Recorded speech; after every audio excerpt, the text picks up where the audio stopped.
Hello tout le monde, je suis heureuse de vous retrouver aujourd'hui dans une nouvelle vidéo. Aujourd'hui on va faire une petite vidéo qui n'est ni drôle ni amusante, mais qui a vocation vraiment de faire de la prévention, de vous informer, etc. d'un sujet qui me tient particulièrement à cœur. C'est une vidéo que j'avais envie de faire depuis un petit moment déjà. J'avais pas trop eu l'occasion, mais maintenant que c'est passé, je peux me permettre de vous en parler, je pense un petit peu. C'est les risques et les complications du poulinage de la jument. Donc comme vous le savez, dans le meilleur des mondes, on prend une jument, on prend un étalon et 11 mois après, en général, il y a un poulain. Sauf que dans la pratique, c'est pas vraiment ça. C'est quand même beaucoup plus compliqué. Il y a des risques pendant la gestation, il y a des risques pendant le poulinage, il y a des risques pendant la saillie, si c'est pas une saillie en artificiel, notamment pour tout ce qui va être monté en main et naturel. Donc voilà. Comme vous le savez, c'est pas sans risque et on a cessé de me le demander pendant la gestation de Zapristi, c'est est-ce que tu n'as pas peur des risques liés au poulinage? La réponse évidemment était oui. Bien sûr, on ne peut pas occulter des risques qui donnent notamment jusqu'à la mort de la jument et du poulain. Il faut savoir que ça existe, que le risque zéro n'existe jamais, mais il faut savoir également que quand vous sortez de chez vous dans la rue, eh bien vous pouvez malheureusement vous faire renverser par une voiture. Donc c'est des risques qui sont présents partout dans toute la vie, mais évidemment il ne faut pas les occulter, il faut seulement en avoir conscience et savoir que ça existe et que malheureusement les accidents liés au poulinage, ça n'arrive pas qu'aux autres. Donc c'est pour ça aujourd'hui que je voulais vous faire une petite vidéo. Quand j'ai amené Zapristi à la saillie, j'avais parfaitement conscience des risques que je prenais et que je lui faisais prendre. J'en avais l'entière responsabilité si ça se passait mal, donc j'avais beaucoup de poids là, vous voyez sur mes petites épaules quand même. Par chance, pour Zapristi, tout s'est très bien passé du moment où on l'a inséminé jusqu'à la naissance de Mistral gagnant. Tout a été super, vraiment c'était une mise bas rêvée. Enfin franchement, je pense que tous les éleveurs auraient aimé que leur poulinage se passe comme ça. Je pense notamment, enfin je connais pas mal d'éleveurs avec qui j'ai déjà discuté du poulinage de Zapristi et tout le monde m'a dit qu'elle avait eu vraiment une mise bas de rêve, vraiment on pouvait pas faire mieux. Donc aujourd'hui du coup on va aborder les principaux risques de la mise bas en général qu'on peut rencontrer pendant des poulinages difficiles. Je n'ai pas les proportions exactes de poulinage qui se passe bien et de poulinage qui se passe mal, tout simplement parce que les informations que j'ai trouvées c'est pas tout à fait cohérent avec les expériences que j'en vois, avec les chiffres qui sont donnés. J'ai des chiffres à 96% de poulinage qui se passe bien, j'ai des chiffres à 80% de poulinage qui se passe bien, j'ai des chiffres à un poulinage sur deux se passe mal, donc cette vidéo n'a pas prétention d'être une liste exhaustive de tous les risques que comporte un poulinage, mais vraiment les principaux qu'on peut rencontrer. Donc n'hésitez pas à consulter des documents sur l'IFCE, sur des sites d'élevage, de techniques d'élevage, etc. Ça peut vous instruire si ça vous intéresse. Donc voilà, sur ce, c'est parti, j'espère que ça vous plaira. Un des premiers risques qu'on rencontre au poulinage, c'est un poulain qui se présente en étant trop gros par rapport au bassin de la jument. Ça arrive notamment sur des juments qui ont été trop nourries pendant l'hiver, donc il y a pas mal d'éleveurs qui nourrissent et c'est pas forcément bon. Et on a également le problème chez les juments de trait, donc j'ai trouvé ça sur l'IFCE, c'est un problème qui revient de façon récurrente chez ce type de jument. Le poulain est trop gros et est coincé au niveau du bassin de la jument et la jument n'arrive pas à l'expulser, et donc soit on fait intervenir le vétérinaire si vraiment on voit que c'est un peu trop dangereux comme situation, soit on peut aider la jument en respectant le cycle des contractions, évidemment en tirant le poulain. Tous ceux qui m'ont expliqué ça se positionnaient au niveau des postérieurs et tiraient vraiment le poulain vers les postérieurs quand il y avait besoin de tirer, tout simplement parce qu'on ne tire pas comme ça par rapport à la jument. Là vous avez le dos de la jument, là vous tirez comme ça ne se fait pas parce que le poulain n'est pas censé naître comme ça de façon naturelle. Normalement il descend vraiment vers les postérieurs. Donc voilà, le blocage du poulain ça peut être particulièrement grave, on peut perdre le poulain et la jument comme dans beaucoup des cas que je vais vous citer dans cette vidéo. Ça constitue une urgence vitale pour la jument et pour le poulain, parce qu'il faut savoir qu'un poulain c'est très peu résistant, c'est pas du tout un veau. Un poulain ça a une durée de survie estimée à 30 minutes grand maximum, donc comme vous voyez c'est particulièrement fragile. C'est pour ça que quand on a un problème avec un poulinage qui se passe mal, soit on est expérimenté, on sait ce qu'on fait, c'est notre boulot, etc. et on a le veto pas très loin, donc on a le numéro au cas où, soit on est assez novice et on n'est pas forcément encadré par un professionnel à côté de nous, et là tout de suite urgence vétérinaire, c'est vraiment vital. Ensuite le deuxième cas qu'on retrouve très souvent, c'est la dystocie. La dystocie c'est quoi? C'est tout simplement le poulain qui va être mal positionné. Un poulain quand il naît, les deux antérieurs sont vraiment passe en premier, en fait comme un plongeur qui va aller plonger dans l'eau, ensuite on a la tête qui se présente. Donc un cas de dystocie, c'est un poulain qui va être avec un seul antérieur présenté, dans quel cas le deuxième antérieur sera comme ça, et là c'est pareil, il faut intervenir, il faut fouiller la jument pour tenter de remettre le poulain, enfin bref, soit pareil vous êtes expérimenté, vous savez le faire, soit il faut une intervention du vétérinaire, sinon ça peut constituer une urgence vitale. On peut avoir également la tête se présente en premier. Quand la tête se présente en premier, ce n'est pas bon parce que les antérieurs vont coincer au moment du passage de la cage thoracique.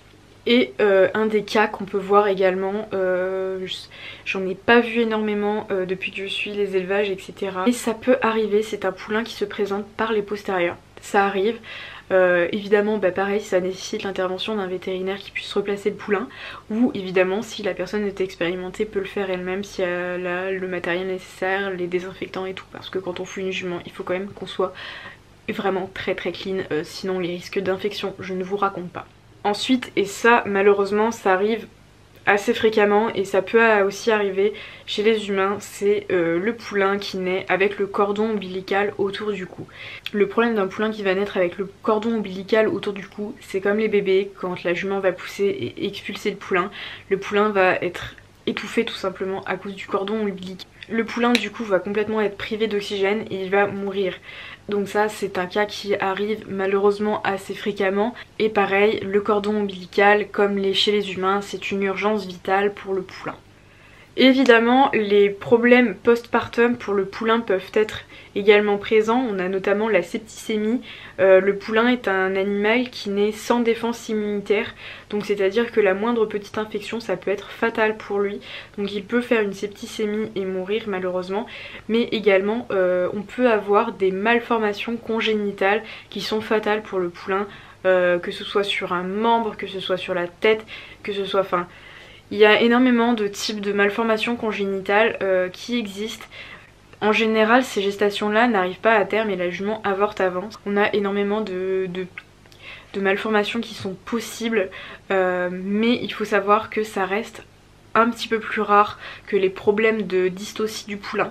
Tout simplement parce qu'en général, une malformation qui n'est pas viable sur un poulain, en général, je dis bien encore une fois parce que malgré tout ça peut arriver, c'est pas viable et la gestation n'est pas menée à terme.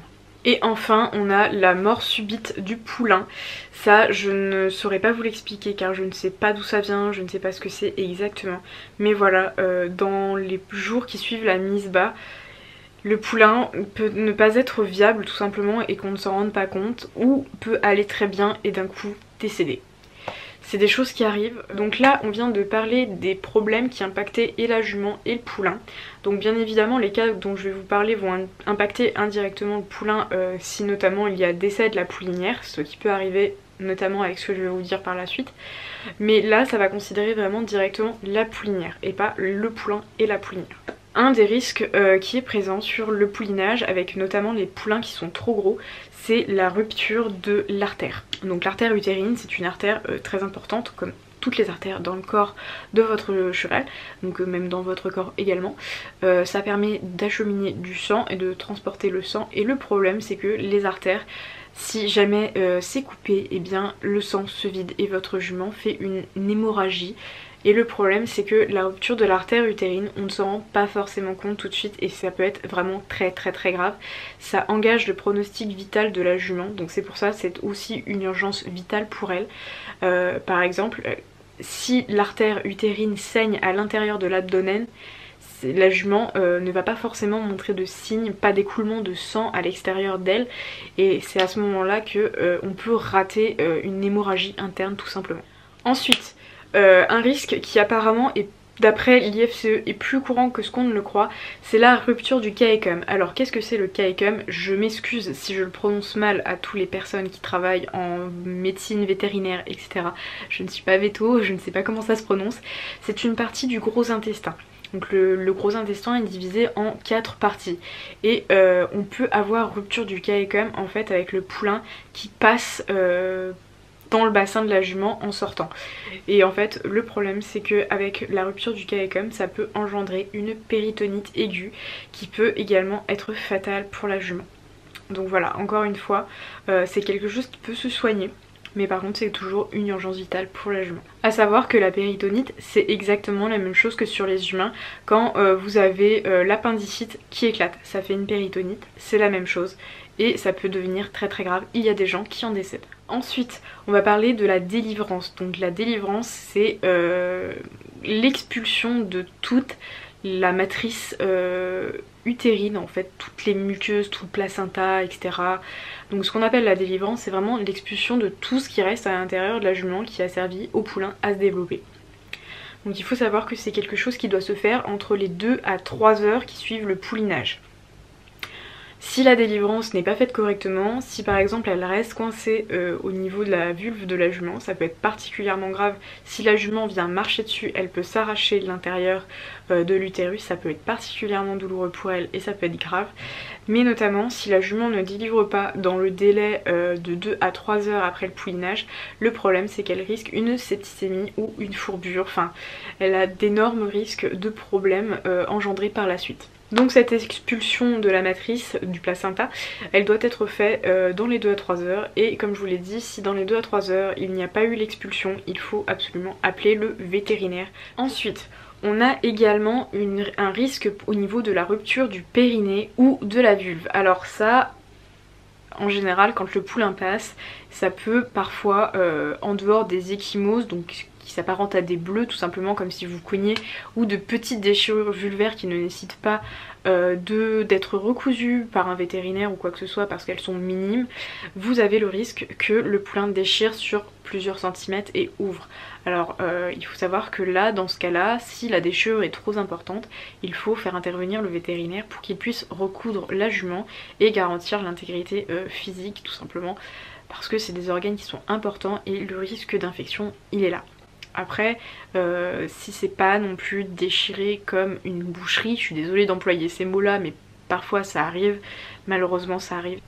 Si ce n'est pas trop déchiré, ce n'est pas forcément quelque chose qui est grave, tant que c'est pris en charge à temps. Il faut savoir que les micro-déchirures de la vulve de la jument, c'est assez fréquent, mais ce n'est pas forcément grave et parfois il n'y a pas besoin de faire intervenir le vétérinaire. On attribue à la jument les soins nécessaires, ce n'est pas forcément nécessaire de faire venir un vétérinaire, notamment quand c'est quelqu'un qui est professionnel et qui a l'habitude de le faire.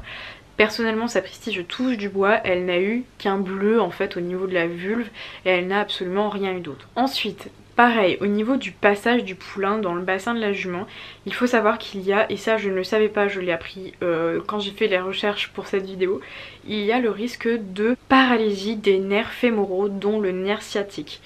Donc la paralysie des nerfs, ça peut être quelque chose qui n'est pas définitif dans le temps, surtout s'il n'y a pas rupture des nerfs en fait. Ça peut être juste bloqué comme vous. Quand moi je vois sur moi par exemple, j'ai les nerfs sciatiques qui se bloquent régulièrement, ça fait particulièrement mal, mais avec des séances d'ostéopathie, de kiné, etc. ça revient à sa place. Donc chez les juments, si ce n'est pas déchiré à 100%, ça peut revenir en place. Et il faut savoir que la paralysie du nerf sciatique, eh bien on ne la remarque pas forcément chez la jument. Donc voilà. Enfin on va terminer avec quelque chose que je n'ai pas abordé tout à l'heure et que j'ai oublié de préciser, c'est que lorsque le poulain est expulsé, à savoir que le poulain doit percer relativement assez vite la membrane amniotique. Et le problème c'est que si le poulain ne perce pas la poche amniotique, le risque est tout simplement qu'il s'étouffe dans la poche. C'est important de percer cette poche si le poulain n'arrive pas à la percer lui-même, tout simplement parce qu'il y a des risques d'asphyxie du poulain s'il reste dans cette poche et qu'il n'y a pas d'intervention. Voilà, j'en ai terminé avec les principaux risques. Encore une fois, ce n'est pas une liste exhaustive bien évidemment, ce sont les risques qu'on rencontre principalement.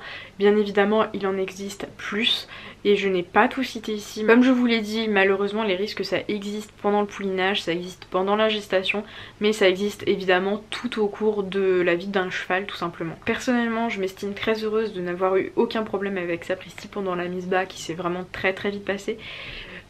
Une petite précision pour la mise bas d'une jument, c'est que tout simplement quand on est particulièrement stressé comme moi je l'étais au moment de la mise bas, c'est que notre perception du temps est vraiment absolument altérée.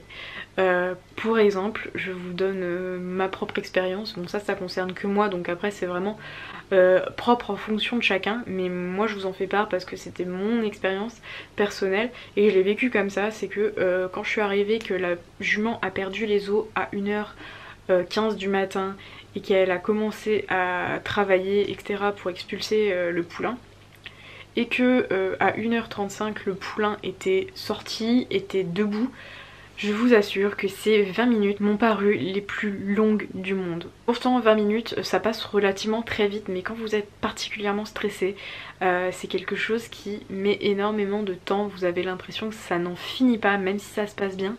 Et heureusement dans mon cas ça s'est très bien passé, parce que sinon je pense que là j'aurais vraiment vu le temps encore plus long. Donc voilà. Surtout pour ceux qui n'ont pas l'habitude de voir des poulinages ou quoi que ce soit, n'hésitez pas à regarder l'heure et à vous rassurer en vous disant qu'un poulinage normal ça doit se faire en à peu près une demi-heure, de la perte des os jusqu'à l'expulsion du poulain et la rupture du cordon ombilical.